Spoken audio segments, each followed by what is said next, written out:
ओम शांति। ओम शांति। ओम शांति। ओम शांति। ओम शांति। ओम शांति। आज 30 जुलाई 2025 प्रातः मुरली बाप दादा मधुबन। कहाँ बैठे हैं? मधुबन में बाप दादा के सम्मुख। आज बाबा ने मीठी मधुर मुरली में राजयोगी बच्चों के क्या कर्तव्य हैं उन्हें स्पष्ट किया है कि राजयोगी बच्चे कौन हैं। कौन है राजयोगी बच्चे?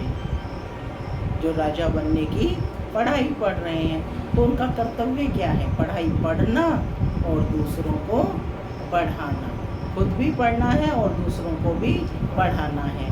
क्योंकि बाबा ने कहा कि जो राजयोगी बच्चे हैं वो ईश्वरीय मत पर चलने वाले हैं। और ये दुनिया क्या है? क्या है ये दुनिया? जंगल है, कांटों का जंगल। तो बच्चों को इस कांटों के जंगल में यानी आसुरी मत में नहीं जाना है, अपितु ईश्वरीय मत पर चलना है। बाबा ने कहा कि घर गृहस्थ में ही रहते हुए राजयोग की पढ़ाई पढ़नी है। तो आज हम सुनते हैं बाबा के ईश्वरीय महावाक्य। ओम शांति। बाबा कहते मीठे बच्चे, माया दुश्मन तुम्हारे सामने है, इसलिए अपनी बहुत बहुत संभाल करनी है। माया दुश्मन तुम्हारे सामने है, इसलिए अपनी बहुत बहुत संभाल करनी है। अगर चलते चलते माया में फंस गए तो अपनी तकदीर को लकीर लगा देंगे। अगर चलते चलते माया में फंस गए तो अपनी तकदीर को लकीर लगा देंगे। प्रश्न है आज की मुरली से, तुम राजयोगी बच्चों का मुख्य कर्तव्य क्या है? तुम राजयोगी बच्चों का मुख्य कर्तव्य क्या है? उत्तर है पढ़ना और पढ़ाना। यही तुम्हारा मुख्य कर्तव्य है। तुम हो ईश्वरीय मत पर, तुम्हें कोई जंगल में नहीं जाना है। घर गृहस्थ में रहते शांति में बैठ बाप को याद करना है। अलफ और बे, अलफ और बे, इन्हीं दो शब्दों में तुम्हारी सारी पढ़ाई आ जाती है। ओम शांति माना शांत स्वरूप आत्मा हूँ, शांति मेरा स्वधर्म है। बाबा कहते विस जाना है। ओम शांति। बाप भी ब्रह्मा द्वारा कह सकते हैं कि बच्चों गुड मॉर्निंग, परंतु फिर बच्चों को भी रिस्पॉन्ड देना पड़े। यहाँ है ही बाप और बच्चों का कनेक्शन। नए जो हैं जब तक पक्के हो जाएं कुछ ना कुछ पूछते रहेंगे। यह तो पढ़ाई है। भगवान वाच भी लिखा है, भगवान है निराकार। यह बाबा अच्छी रीति पक्का कराते हैं, किसको भी समझाने के लिए, क्योंकि उस तरफ है माया का जोर। यहाँ तो वह बात नहीं। बाप तो समझते हैं जिन्होंने कल्प पहले वर्षा लिया है वह आपे ही आ जाएंगे। तो कौन बैठे हो? कल्प पहले वाली आत्माएं। सब कल्प पहले वाली हो। ऐसे नहीं कि फलाना चला ना जाए, इनको पकड़े, चला जाए तो चला जाए। यहाँ तो जीते जी मरने की बात है। बाप एडॉप्ट करते हैं, एडॉप्ट किया ही जाता है कुछ वर्षा देने के लिए। बच्चे माँ बाप के पास आते ही हैं वर्षे की लालच पर। साहूकार का बच्चा कभी गरीब के पास एडॉप्ट होगा क्या? पूछ रहे हैं बाप। इतना धन दौलत आदि सब छोड़ कैसे जाएंगे? एडॉप्ट करते हैं साहूकार। अभी तुम जानते हो बाबा हमको स्वर्ग की बादशाही देते हैं, क्यों ना उनका बनेंगे? हर एक बात में लालच तो रहती है ना। जितना बहुत पढ़ेंगे उतनी बड़ी लालच होगी। तुम भी जानते हो बाप ने हमको एडॉप्ट किया है बेहद का वर्षा देने। बाप भी कहते हैं तुम सबको हम फिर से 5000 वर्ष पहले माफिक एडॉप्ट करते हैं। तुम भी कहते हो बाबा हम आपके हैं। क्या कहते हो? बाबा हम आपके हैं। 5000 वर्ष पहले भी आपके बने थे। तुम प्रैक्टिकल में कितने ब्रह्मा कुमार कुमारियाँ हो। क्या टाइटल दिया है? ब्रह्मा कुमार और ब्रह्मा कुमारियाँ। प्रजापिता भी तो नामी ग्रामी है। जब तक शूद्र से ब्राह्मण ना बने तो देवता बन ना सके। तुम बच्चों की बुद्धि में अब यह चक्र फिरता रहता है। हम शूद्र थे, अभी ब्राह्मण बने हैं, फिर देवता बनना है। सतयुग में हम राज्य करेंगे तो इस पुरानी दुनिया का विनाश जरूर होना है। पूरा निश्चय नहीं बैठता है तो फिर चले जाते हैं। जाने का कारण क्या है? पूरा निश्चय ना बैठना। कई कच्चे हैं जो गिर जाते हैं, यह भी ड्रामा में नून है। माया दुश्मन सामने खड़ी है तो वह अपनी तरफ खींच लेती है। बाप घड़ी घड़ी पक्का कराते हैं माया में फंस नहीं पड़ना है, नहीं तो अपनी तकदीर को लकीर लगा देंगे। बाप ही पूछ सकते हैं कि आगे कब मिले हो। क्या पूछते हैं बाप? आगे कब मिले हो। और कोई को पूछने का अक्ल आएगा ही नहीं। ऐसे कोई प्रश्न करेगा दुनिया में कि आगे कब मिले। बाप कहते हैं मुझे भी फिर से गीता सुनाने आना पड़ता है। पहले कब सुनाई थी? 5000 वर्ष पहले सुनाई थी, कल्प पहले। अब फिर सुना रहे हैं। तो डायरेक्ट ईश्वरीय महावाक्य है। बाप कहते हैं मुझे भी फिर से गीता सुनाने आना पड़े, आकर रावण की जेल से छुड़ाना पड़े। बेहद का बाप बेहद की बात समझाते हैं। अभी रावण का राज्य है, पतित राज्य है जो आधा कल्प से शुरू हुआ है। रावण को 10 शीश दिखाते हैं, विष्णु को 4 भुजा दिखाते हैं। ऐसे कोई मनुष्य होता नहीं। यह तो प्रवृत्ति मार्ग दिखाया जाता है। यह है एम ऑब्जेक्ट, विष्णु द्वारा पालना। विष्णु के द्वारा पालना। पालना के लिए कौन चाहिए? माता पिता दोनों। तो विष्णु कंबाइंड स्वरूप है लक्ष्मी और नारायण का। विष्णुपुरी को कृष्णपुरी भी कहते हैं। श्री कृष्ण को तो 2 बाहें दिखाएंगे ना। कितनी बाहें हैं श्री कृष्ण के? 2 बाहें ही दिखाएंगे ना। मनुष्य तो कुछ भी समझते नहीं, बाप हर बात समझाते हैं। बाप हर एक बात समझाते हैं। वह सब है भक्ति मार्ग। अभी तुमको ज्ञान है, तुम्हारी एम ऑब्जेक्ट ही है नर से नारायण बनने की। यह गीता पाठशाला है कि जीवन मुक्ति प्राप्त करने के लिए ब्राह्मण तो जरूर चाहिए। यह है रुद्र ज्ञान यज्ञ। रुद्र शिव को कहते हैं, शिव को रुद्र भी कहते हैं। अब बाप पूछते हैं ज्ञान यज्ञ कृष्ण का है या शिव का है? ज्ञान यज्ञ कृष्ण का है या शिव का है? शिव का है। तो शिव को परमात्मा ही कहते हैं, शंकर को देवता कहते हैं। उन्होंने फिर शिव शंकर को इकट्ठा कर दिया है। अब बाप कहते हैं हमने इनमें प्रवेश किया है। तुम बच्चे कहते हो बाप दादा, तो क्या टाइटल देंगे? बाप दादा। वह कहते हैं शिव शंकर और आप कहते हो बाप दादा। ज्ञान सागर तो है ही एक। अभी तुम जानते हो ब्रह्मा सो विष्णु बनते हैं ज्ञान से। चित्र भी बरोबर बनाते हैं। विष्णु की नाभि से ब्रह्मा निकला, इसका अर्थ भी कोई समझ नहीं सकते। ब्रह्मा को शास्त्र हाथ में दिए हैं। अभी शास्त्रों का सार बाप बैठ सुनाते हैं या ब्रह्मा? कौन सुनाते हैं? यह भी मास्टर ज्ञान सागर बनते हैं ना। ब्रह्मा भी कौन बनते हैं? मास्टर ज्ञान सागर। बाकी चित्र इतने ढेर बनाए हैं, वह कोई यथार्थ है नहीं। वह है सब भक्ति मार्ग के। मनुष्य कोई 8-10 भुजा वाले होते नहीं।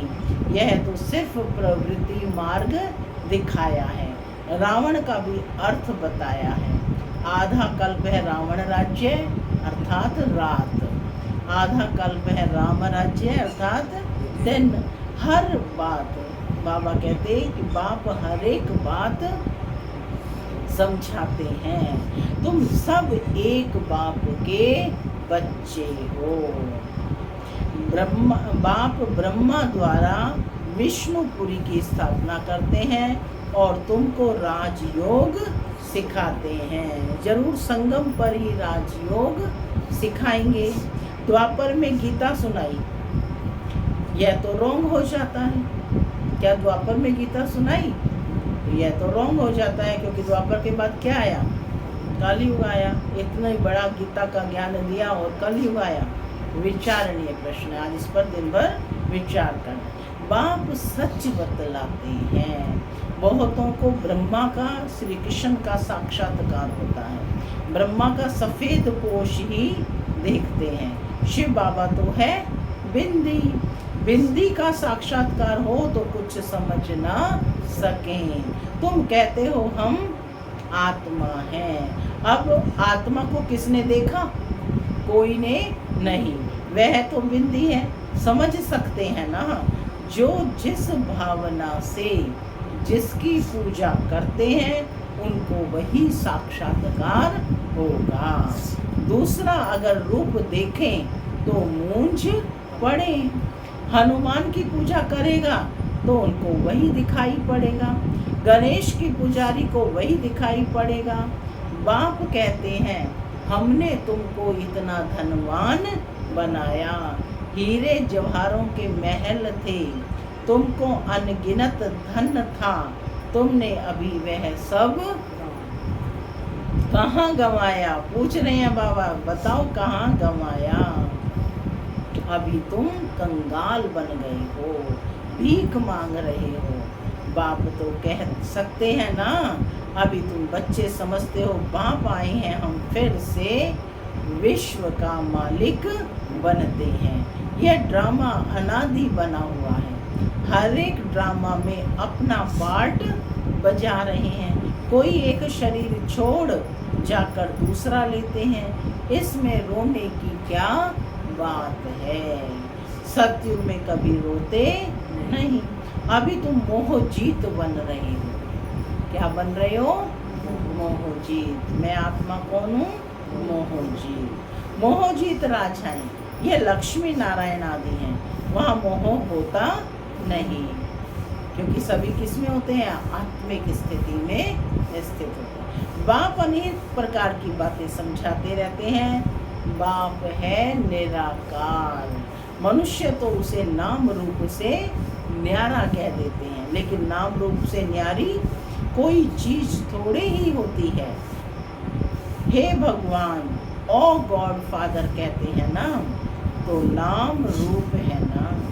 लिंग को शिव परमात्मा, शिव बाबा भी कहते हैं। बाबा तो है ना बरोबर, बाबा के जरूर बच्चे भी होंगे।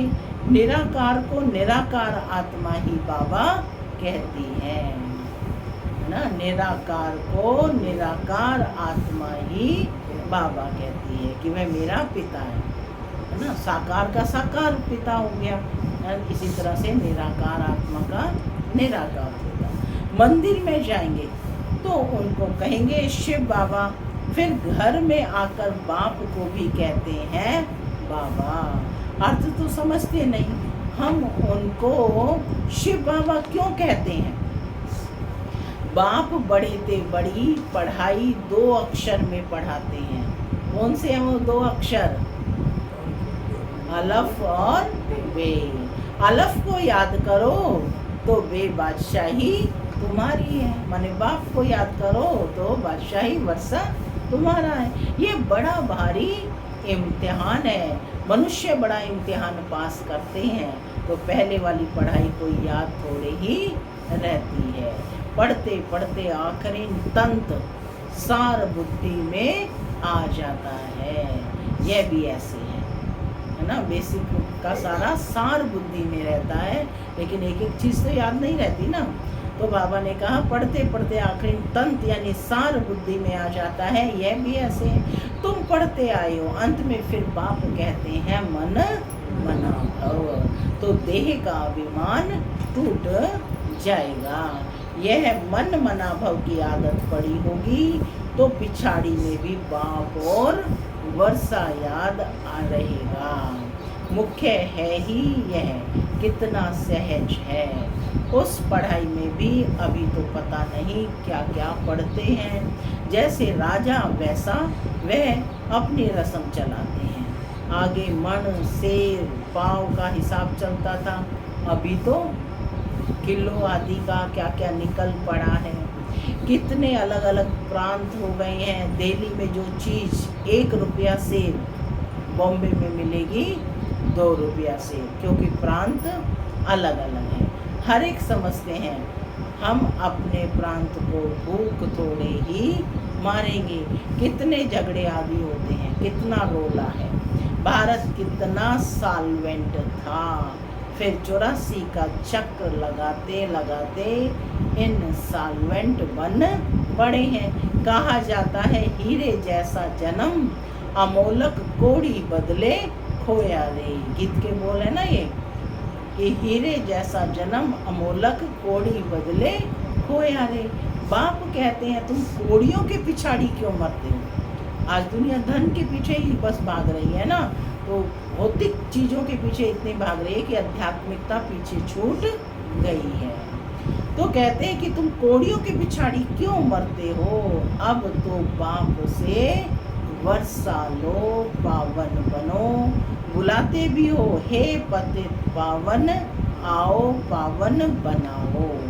तो इससे सिद्ध है कि पावन थे, अब नहीं है। उन्हें बुला रहे हैं तो इससे सिद्ध है कि पहले पावन थे, अब नहीं है। अभी है ही कलयुग। बाप कहते हैं मैं पावन दुनिया बनाऊंगा तो पतित दुनिया का जरूर विनाश होगा। इसलिए ही यह महाभारत लड़ाई है जो इस रुद्र ज्ञान यज्ञ से प्रज्वलित हुई है। ड्रामा में तो यह विनाश होने की नूंद भी है। जो विनाश होना है वह ड्रामा में ऑटोमेटिकली नूंद है। पहले पहले तो बाबा को साक्षात्कार हुआ। कौन से बाबा को? ब्रह्मा बाबा को साक्षात्कार हुआ, माने उन्होंने विनाश का शीन देखा। इतनी बड़ी राजाई मिलती है तो बहुत खुशी होने लगी। फिर विनाश का साक्षात्कार भी कराया। पहले राजाई का साक्षात्कार कराया और फिर विनाश का। मन मना भव मध्याजी भव, अपने मन को मेरे में लगाओ और तुम्हें क्या बनना है? मध्य में जो स्थित है। मध्याजी भव, मध्य में कौन है? विष्णु। यही बनना एम ऑब्जेक्ट है ना। तो कहते हैं मन मनाभव मध्याजी भव। यह है गीता के अक्षर हैं। कोई कोई अक्षर गीता के बाबा कहते ठीक है। बाप भी कहते हैं तुमको यह ज्ञान सुनाता हूँ। यह फिर प्राहिलोक हो जाता है। कोई को भी पता नहीं है कि लक्ष्मी नारायण का राज्य था तो और कोई धर्म नहीं था। उस समय जनसंख्या कितनी थोड़ी होगी, अब कितनी है? तो यह चेंज होनी चाहिए। जरूर विनाश भी चाहिए। महाभारत लड़ाई भी है तो ज़रूर भगवान भी होगा। दिखाते ना महाभारत लड़ाई में कौन थे? भगवान थे। तो जरूर बाबा कहते हैं भगवान भी होगा। शिव जयंती मनाते हैं तो शिव बाबा ने क्या आकर किया? वह भी नहीं जानती। अब बाप समझाते हैं, गीता से श्री कृष्ण की आत्मा को राजाई मिली है। क्या कहा? श्री कृष्ण की आत्मा गीता से श्री कृष्ण की आत्मा को राजाई मिली, अर्थात गीता के ज्ञान के द्वारा ही श्री कृष्ण को राजाई मिली। तो गीता कौन हो गई? माता। गीता का ज्ञान के द्वारा ही। तो बाबा कहते माता पिता कहेंगे ना गीता को, जिससे तुम फिर देवता बनते हो, माने उस ज्ञान से ही जन्म हुआ ना। गीता के ज्ञान से राजयोग सीख श्री कृष्ण यह बना। उन्होंने फिर शिव बाबा के बदले श्री कृष्ण का नाम डाल दिया है। तो बाप समझाते हैं, यह तो अपने अंदर पक्का निश्चय कर लो, वो कोई उल्टी सुल्टी बात सुनाकर तुम्हें गिरा ना दे। बहुत बातें पूछते हैं, विकार बगैर सृष्टि कैसे चलेगी, यह कैसे होगा? अरे तुम खुद कहते हो यह वह वॉइसलेस दुनिया थी, संपूर्ण निर्विकारी कहते हो ना, फिर विकार की बात कैसे हो सकती है? एक तरफ खुद ही कहते हैं कि वॉइसलेस दुनिया थी, तो फिर विकार की बात कैसे हो सकती है? अब तुम जानते हो बेहद के बाप से बेहद की बादशाही मिलती है, तो ऐसे बाप को क्यों नहीं याद करेंगे? यह है ही पतित दुनिया। कुंभ के मेले पर कितने लाखों जाते हैं। अब कहते हैं वहाँ एक नदी गुप्त है। कौन सी नदी गुप्त है? अब नदी गुप्त हो सकती है क्या? विचारणीय प्रश्न है। क्या नदी गुप्त हो सकती है? यहाँ भी गौमुख बनाया है। कहते हैं गंगा यहाँ आती है। अरे गंगा अपना रास्ता लेकर समुद्र में जाएगी कि यहाँ तुम्हारे पास पहाड़ों पर आएगी? भक्ति मार्ग में कितने धक्के हैं, ज्ञान, भक्ति और फिर है वैराग्य। एक है हद का वैराग्य और दूसरा है बेहद का। सन्यासी घर बार छोड़ जंगल में रहते हैं, यहाँ तो वह बात नहीं है। तुम बुद्धि से सारी पुरानी दुनिया का सन्यास करते हो। तुम राजयोगी बच्चों का मुख्य कर्तव्य है पढ़ना और पढ़ाना। आज इस सम्मान का अभ्यास करना है कि मैं राजयोगी बच्चा हूँ और मेरा कर्तव्य क्या है? पढ़ना और अब राजयोग कोई जंगल में थोड़े ही सिखाया जाता है। यह स्कूल है, ब्रांचेस निकलती जाती हैं। तुम बच्चे राजयोग सीख रहे हो। शिव बाबा से पढ़े हुए ब्राह्मण ब्राह्मणियाँ सिखाते हैं। एक शिव बाबा थोड़े ही सबको बैठ सिखाएगा। तो यह हुई पांडव गवर्नमेंट। तुम हो ईश्वरीय मत पर। यहाँ तुम कितना शांति में बैठे हो, बाहर तो अनेक हंगामे हैं।